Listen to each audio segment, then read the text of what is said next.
ప్రభు నామానికే మహిమ కలుగును గాక. కూడి వచ్చిన మీ అందరికీ, కరిమెల ఆత్మీయ సహవాస సంఘ విశ్వాసులందరికీ మన ప్రభువును ఆయన ప్రియ కుమారుడునైన యేసుక్రీస్తు వారి శ్రేష్టమైన నామంలో శుభములు మరియు అందరికీ వందనాలు. పరమగీతము 4వ అధ్యాయాన్ని మనం ధ్యానం చేసుకుంటున్నాం. పరమగీత గ్రంథం 4వ అధ్యాయం 8వ వచనాన్ని మనం ధ్యానం చేసుకుంటున్నాం. 8వ వచనాన్ని మరలా ఒకసారి చదువుతాను. ప్రాణేశ్వరి, లెబానోను విడిచి నాతో కూడా రమ్ము. లెబానోను విడిచి నాతో కూడా రమ్ము. అమాన పర్వతపు శిఖరము నుండి, సేయిరు హెర్మోనుల శిఖరము నుండి, సింహ వ్యాఘ్రములుండు గుహలు గల కొండలపై నుండి నీవు క్రిందికి చూచెదవు. గత దినం లెబానోను గురించి మనం ధ్యానం చేసుకున్నాం. లెబానోను పర్వతం గురించి.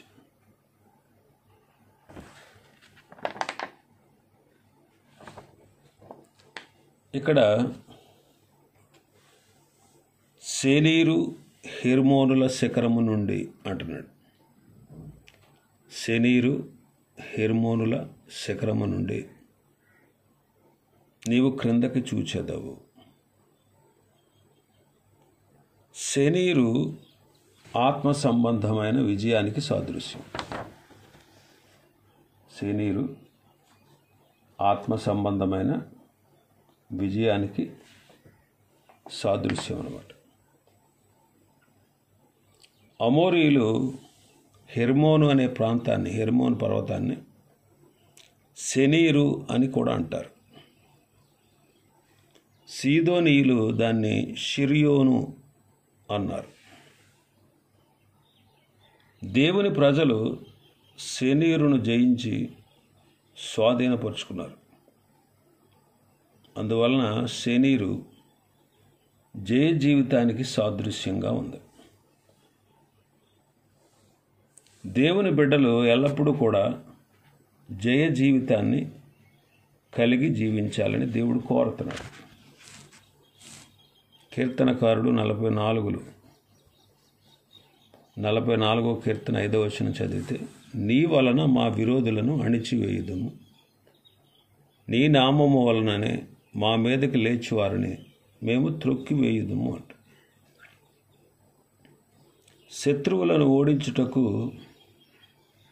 ప్రభువే సహాయకుడని, ఆయనే మనకు జయమిచ్చువాడని మనం నేర్చుకుంటున్నాం.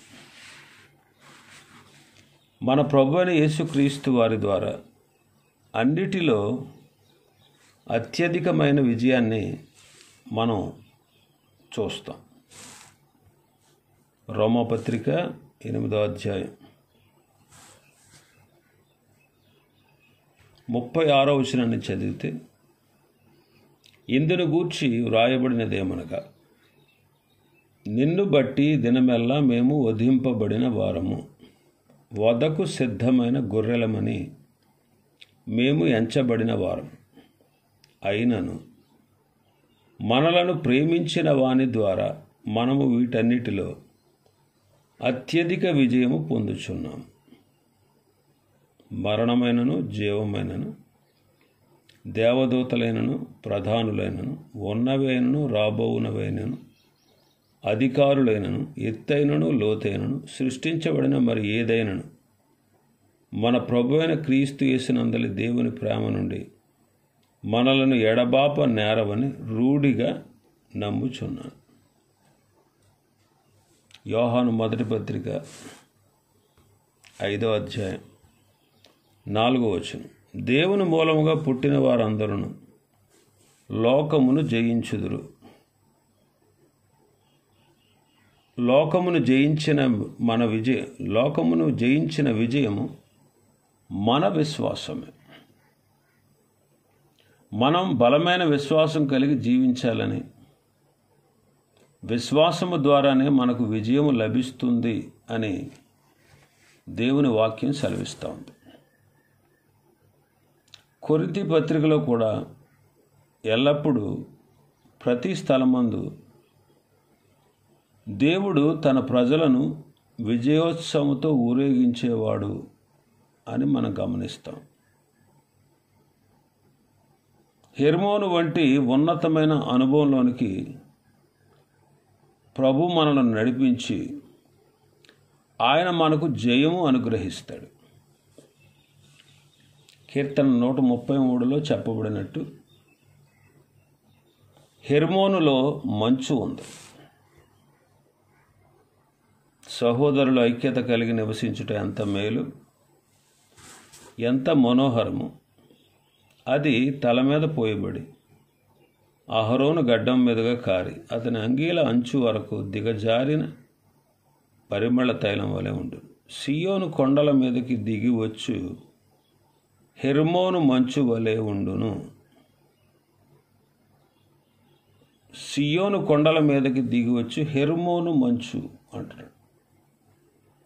హెర్మోనులో మంచు కనిపిస్తూ ఉంది. మంచు పరిశుద్ధాత్ముడికి సాదృశ్యం.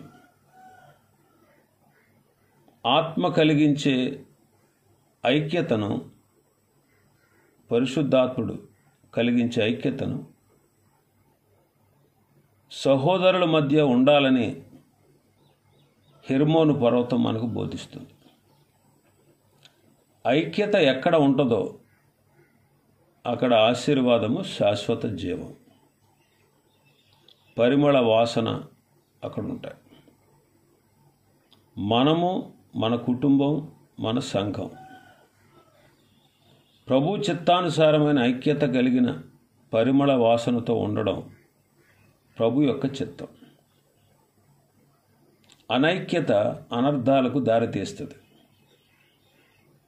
అందువలన హెర్మోను మంచు వంటి ఆత్మ సంబంధమైన ఐక్యత దేవుని ప్రజల్లో ఉండాలని దేవుడు కోరుతూ ఉన్నాడు. ఇంకా మన భాగంలోకి వస్తే 8వ వచనంలోనే సింహ వ్యాఘ్రములుండు గుహలు గల కొండలపై నుండి నీవు క్రిందికి చూచెదవు అంటాడు. సింహ వ్యాఘ్రములు ఉండు అంటున్నాడు. సింహము, వ్యాఘ్రము అంటే క్రూర మృగం. సింహాలు, క్రూరముగాలు ఉండేటువంటి గుహల గల కొండపై నుండి నీవు క్రిందకి చూచెదవు అంటున్నాడు. సంఘము శనీరు లేదా హెర్మోను అను ఉన్నత అనుభవాల్లో ముందుకు సాగుతూ ఉంటుంది. విజయోత్సవంతో ప్రభు కృపలో వర్ధిల్లుతూ ఉంది. అలా జీవిస్తూ ఉండగా దేవుని బిడ్డలకు ప్రమాదం కూడా పొంచి ఉంటుంది. వారున్న ప్రదేశంలోనే సింహ వ్యాఘ్రాలు ఉన్నాయి. అంటే జయం ఎక్కడ ఉంటుందో అపజయం కూడా దాని ప్రక్కనే ఉంటుంది. జయోత్సవంతో జీవిస్తూ అపజయం లేదు మనకు అని అనుకోకూడదు. అపజయం కూడా దాని ప్రక్కనే ఉంటుంది. ఒకవేళ మనం అపజయం పొందినా మనం నిరాశపడకూడదు. ఎందుకంటే ప్రభు తన ప్రజలకు జయాన్ని దయచేస్తాడు. అపజయానికి కారణమైనటువంటి గర్జించు సింహమైన సాతాను ఏ విధంగా ప్రభు ప్రజలకు నష్టాన్ని కలుగజేస్తాడో కొన్ని వచనాల ద్వారా మనం చూద్దాం. 10వ కీర్తన 9వ వచనం. గుహలోని సింహం వలె వారు చాటైన స్థలములలో పొంచి ఉందురు. బాధపడు వారిని పట్టుకొని పొంచి ఉందురు. బాధపడు వారిని తమ వలలలోనికి లాగి పట్టుకొందురు. కాగా నిరాధారులు నలిగి వంగుదురు, వారి బలాత్కారం వలన నిరాధారులు కూలుదురు. గుహలోని సింహము వలె సాతాను దుర్మార్గులను ప్రేరేపిస్తాడు. వారిని గుహల్లో ఉన్న సింహాలతో పోల్చాడు భక్తుడు. దుర్మార్గులు దేవుని ప్రజలను తప్పు దారిని నడిపించడానికి ప్రయత్నాలు చేస్తూ ఉంటారు. అందువలన ఆయన బిడ్డలైనటువంటి వారు సింహముల వలె ఉండు దుర్మార్గుల విషయమై జాగ్రత్తగా ఉండాలి. సామెతల గ్రంథం 26వ అధ్యాయం 13వ వచనం. సోమరి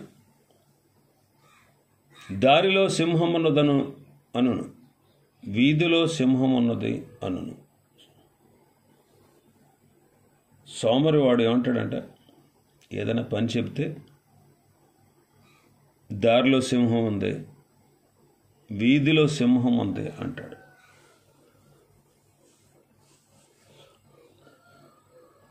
సాతాను విశ్వాసులను సోమరితనం ద్వారా ఆవరిస్తాడు.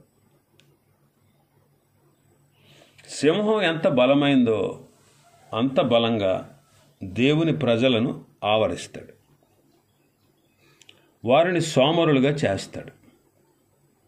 వీధిలోకి వెళ్ళడానికి, చిన్న పని ఏదైనా చేయడానికి సోమరివాడు సింహం ఉంది అని సాకుగా తీసుకుంటాడు. దారిలో సింహం ఉంది, వీధిలో సింహం ఉందని ఏ పని చేయడానికి వీల్లేదని సోమరి తానున్న చోటే ఉంటాడు.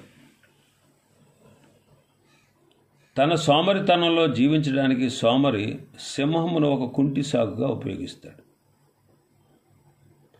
ఏ పనికి కూడా వాడు ఉపయోగపడని వాడే జీవితాన్ని పాడు చేసుకుంటాడు. కాబట్టి మనం ఏ విషయంలో కూడా సోమరులుగా ఉండకూడదు.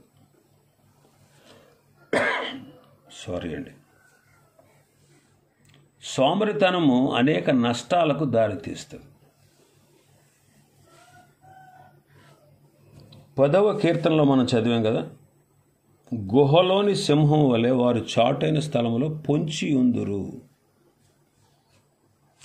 సామెతల గ్రంథం 1వ అధ్యాయం 11వ వచనం చదివితే, మాతో కూడా రమ్ము, మనము ప్రాణము తీయుటకై పొంచి ఉందము, నిర్దోషి అయిన ఒకరిని పట్టుకొనుటకు దాగి ఉందము. ఆదికాండం 4వ అధ్యాయం 7వ వచనం చదివితే, నీవు సత్క్రియ చేసిన ఎడల తలనెత్తుకొనవా, సత్క్రియ చేయని ఎడల వాకిట పాపము పొంచి ఉండును, నీ ఎడల దానికి వాంఛ కలుగును, నీవు దాన్ని ఏలుదు అని. ఈ వచనాల్లో పొంచి ఉండుట అనే మాట మనం చూస్తున్నాం. సింహము చాటైన స్థలంలో పొంచి ఉన్నట్టు, దుర్మార్గులు మంచివారిని పాడు చేయడానికి పొంచి ఉంటారు అని మనం నేర్చుకుంటున్నాం. పొంచి ఉండుట అనేది సహజంగా సాతాను యొక్క లక్షణం. రహస్యంగా దేవుని బిడ్డలను పాడు చేయుట సాతాను యొక్క లక్షణం. దేవుడు కూడా కయీనుతో మాట్లాడుతూ, నీవు సత్క్రియ చేస్తే తల ఎత్తుకుంటావు, సత్క్రియ చేయకపోతే వాకిట పాపము పొంచి ఉంటుంది, ఆ పాపాన్ని నువ్వు ఏలతావు అన్నారు. పాపము, సింహము, దుష్టుడు ఎల్లప్పుడూ పొంచి ఉండి ఆయన బిడ్డలైన వారిని, ప్రభువు బిడ్డలైన వారిని పాడు చేస్తాడు. అందువల్ల దేవుని బిడ్డలు సమస్త ప్రవర్తనలో జాగ్రత్తగా ఉండాలి. తిమోతి 2వ పత్రిక 4వ అధ్యాయం 17వ వచనం. అయితే నా ద్వారా సువార్త సంపూర్ణంగా ప్రకటింపబడు నిమిత్తమును అన్యజనులందరూ దానిని విను నిమిత్తమును ప్రభువు నా ప్రక్క నిలిచి నన్ను బలపరిచెను, కనుక నేను సింహము నోట నుండి తప్పింపబడి తిని. ఈ వచనంలో పౌలు గారు అనేకమైన శ్రమలు ఎదుర్కొన్నట్లు మనం గమనిస్తాం. కొందరు పౌలుని వ్యతిరేకించారు. అలెగ్జాంద్రు అనే కంచెరవాడు పౌలుకి చాలా కీడు చేశాడు. అలాంటి టైములో ఎవ్వరూ కూడా పౌలు పక్షంగా నిలబడలేదు. అందరూ పౌలు గారిని విడిచిపెట్టేశారు. అయితే అలాంటి సందర్భంలో పౌలు చెప్పిన మాటల్ని దేవుని బిడ్డలు త్రోసివేశారు. నేను సింహము నోట నుండి తప్పించబడ్డాను అంటున్నాడు. అలెగ్జాంద్రు అనేవాడు ఒక సింహము లాంటివాడు. అతన్ని బలపరిచిన వాడు గర్జించు సింహమైన సాతాను. అందువలన ప్రభువుకే అతన్ని పౌలు విడిచిపెడుతున్నాడు. సాతాను ఏదో ఒక రకంగా దేవుని బిడ్డలకు నష్టాన్ని కలిగిస్తాడు. అయితే మనం వాడి తంత్రాలు తెలుసుకొని మనం ఎంతో జాగ్రత్తగా జీవించాలి. పేతురు మొదటి పత్రిక 5వ అధ్యాయం 8వ వచనం. నిబ్బరమైన బుద్ధి గలవారే మెలకుగా ఉండు. మీ విరోధి అయిన అపవాది గర్జించు సింహము వలె ఎవరిని మృంగుదునా అని వెదకుచు తిరుగుచున్నాడు. ఇందులో సాతానుడు గర్జించు సింహము అని పేతురు సెలవిస్తున్నాడు. దేవుని బిడ్డలైనటువంటి మనం మెలకువగా ఉండాలి. మెలకువకు సింహ గర్జనకు సంబంధం ఉంది. అర్ధరాత్రి వేళ సింహం వేటాడుటకు అడవిలోకి వెళుతుంది. ఆహారం కొరకు నోరు బాగా తెరిచి ఆ నోటిని భూమిపై ఉంచి గట్టిగా గర్జిస్తుందన్నమాట. ఆ సమయంలో మెలకువగా ఉన్న చిన్న జంతువులు సింహ గర్జన ఒక దిక్కు నుండి వస్తే అవి మరొక దిక్కుకు పారిపోతాయి. అయితే మెలకువగా లేకుండా నిద్రలో ఉన్నటువంటి జంతువులు సింహగర్జన ఏ దిక్కు నుంచి వచ్చిందో గ్రహించలేవు. నిద్రమత్తులో సింహగర్జన విన్నటువంటి ఆ జంతువులు అవి అజాగ్రత్తగా ఉన్న కారణంగా అవి పొంచి ఉన్నటువంటి అవి దాగి ఉన్న స్థలం నుండి సింహము నోటి ముందుకు వచ్చి దూకుతాయి అన్నమాట. అప్పుడు అవి నష్టపోతాయి, ప్రాణాలను పోగొట్టుకుంటాయి. ఇది మెలకువగా లేనందువల్ల కలిగేటువంటి ప్రమాదం. అందువల్ల పేతురు మనల్ని మెలకువగా ఉండాలని సెలవిస్తున్నాడు. మెలకువగా ఉండడం అంటే అసలు నిద్రపోకపోవడం అని కాదు. ఆత్మీయంగా మెలకువగా ఉండాలి. అన్ని విషయాలు మనం ఎరిగిన వారుగా ఉండాలి. దానియేలు గ్రంథం 6వ అధ్యాయంలో మనం చూస్తే దానియేలు సింహముల గుహలో సింహముల నోట పడాల్సి ఉంది. అయితే అతడు దేవుని దృష్టికి నిర్దోషిగా కనబడ్డాడు గనుక ఆయన తన దూతను పంపించి సింహములు ఏ హాని చేయకుండా వాటి నోళ్లు మూయించాడు. సింహాల నోట పడ్డాడు, సింహాల గుహలో బంధించబడ్డాడు. సింహములు అతన్ని పూర్తిగా తినేయాలి, కానీ సింహములు దానియేలుకు ఏ హాని చేయలేదంట. దీనికి గల కారణం ఏంటంటే దానియేలు బంధించబడిన గుహలోనికి దేవుడు తన దూతను పంపాడు. దేవుని దూత సింహముల నోళ్లను మూయించాడు. దీన్ని బట్టి మనకు అర్థమయ్యేది ఏంటి? దేవుడు తన ప్రజలకు సహాయపడతాడు. సాతాను వలన మనకు తొందరలు కలగకుండా తన ప్రజలైన వారిని ఆయన రక్షిస్తాడని మనకు అర్థమవుతోంది. కాబట్టి దేవుడు తన ప్రజలను ఎల్లప్పుడూ కాచేవాడు, కాపాడేవాడు, భద్రపరిచేవాడు. మనం ఆత్మీయంగా అభివృద్ధి చెందాలని దేవుడు కోరుతా ఉన్నాడు. ఆత్మీయంగా ఉన్నత స్థితిలో మనం ఉన్నప్పుడు సింహ వ్యాఘ్రముల వంటి సాతానుడు మనకు ఆత్మీయ నష్టాన్ని కలిగిస్తాడు. ఏ విధంగా మనల్ని పాడు చేయాలో సాతాను ఎరిగి ఉన్నాడు.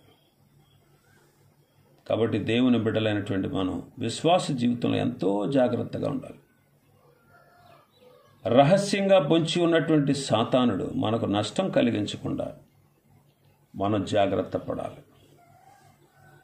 అజాగ్రత్తగా ఉంటే నష్టమే కలుగుతుంది. ఉన్నతమైన స్థితిలో మనం ఉన్నా సాతాను యొక్క పని ఎలా జరుగుతుందో అని మనం ఖచ్చితంగా క్రిందకి చూడాలి. ఇది ఈ వచనం మనకు నేర్పిస్తున్నటువంటి విషయాలు. ప్రభు చిత్తమైతే రేపటి దినం మరొక వచనాన్ని ధ్యానం చేసుకుందాం. దేవుడి వర్తమాన వాక్యాన్ని మన వెనికిడిలో ఆశీర్వదించునుగాక. ఆమేన్.